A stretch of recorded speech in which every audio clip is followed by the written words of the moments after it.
Here's the man.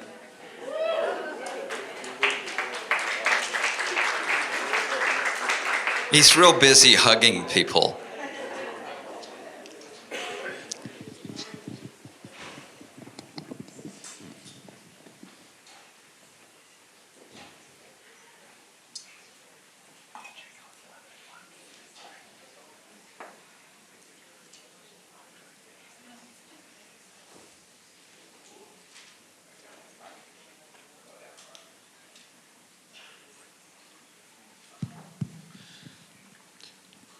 At the break, someone told me a story of something that happened when they were visiting Gethsemane about a stag in the woods.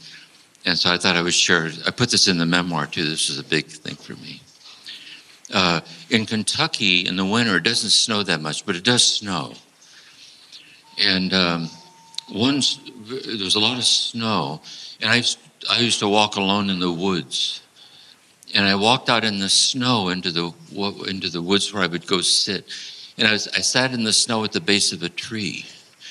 And I put my head back against the tree, and I would just sit there real still in the cold. This way. And while I was sitting there, a deer came by, a head full of antlers, eyes full of God, kind of came walking. But I was it looked right at me, but it didn't see me because I was so still, and the wind was in the right direction. And I got scared because I thought if I scared it, it could hurt me because it was a big deer. And it looked right at me, and it walked right on through the woods. And my prayer was, I put my head back against, and I looked up to the bare branches of the snow coming down from a gray sky from this way. And I said to God, is this the way it is with us? Then when I look up to the gray sky with the snow coming down through the branches, I'm looking right at you. Because you're the infinity giving itself as the branches and the snow this way. And so I'm looking right at you, but is it that I don't see you? And if I don't see you, I don't really see the snow and branches either, because I don't see that they're the manifestations of your presence this way. And does that mean, too, that I don't see myself sitting here, that I'm your manifested presence this way? But can I see the way that I don't see you, that you see me this way? And I live by this. There are a lot of moments like that at the monastery. And there's little moments like that are just priceless, unplannable moments that way. So anyway, one deer story deserves another deer story. So let's open this up for a dialogue. How would that be? This is the question and answer. This is the final chance to get all this cleared up. And how much time do we have? We should end at what time? 11? We don't. 11, 10:30? Where's Randy? Randy. 10:45? That works. Good. Okay, questions. Let's start.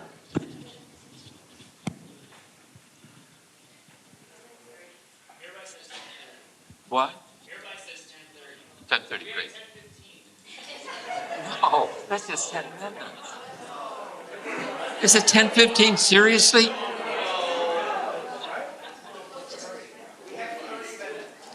Oh, okay, good. I get confused easily, as you can see. Hi. There we are. Okay. I have a question. Raise your hand so I can see you. I'm here. Hi. It's Doreen. Hi, Jim. So I'm kind of mad at you. You don't even know me. No, your statement that about how the infinity protects us from nothing, but sustains us in everything. And I just was really weeping about that last night because, as a parent, I do everything I can, even with my adult children, to try to protect them. Although I guess in a way I can't, but I feel I'm like this covering over them and doing.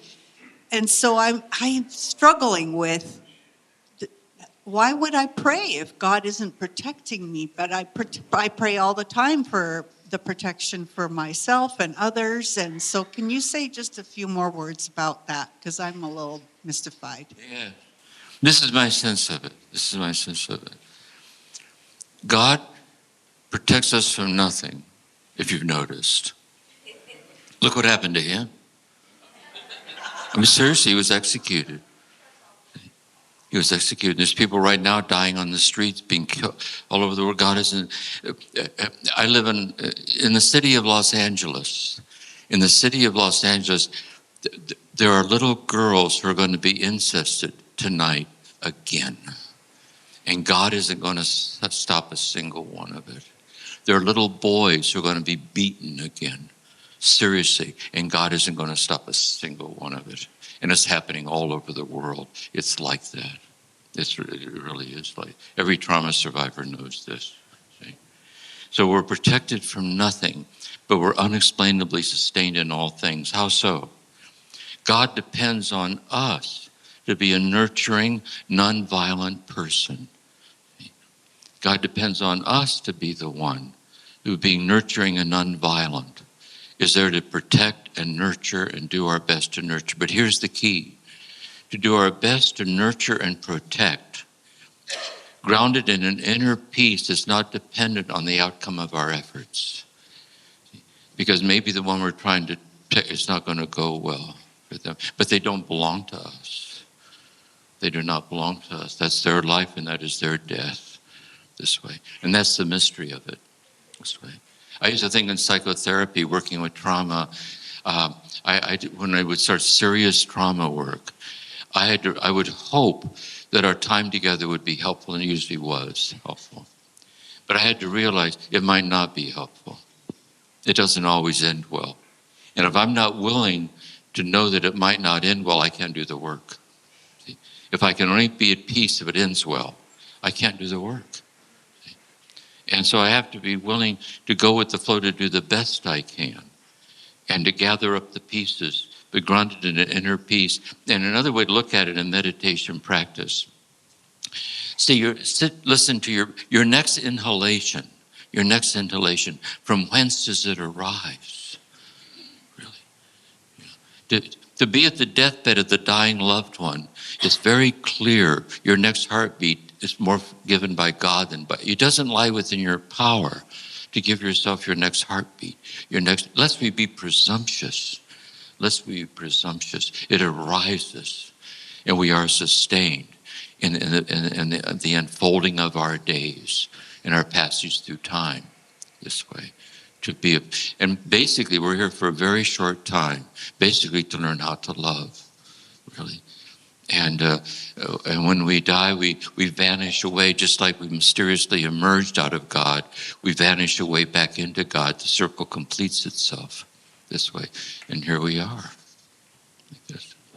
By the way, if God knows we're here, and God does, and if God never forgets, and God doesn't, when we die and go into God, we can all go into being here together today forever. Because everything real is forever. The appearance passes, but that mystery which is appearing never passes away. And that's the eternality of love and of life. Yeah.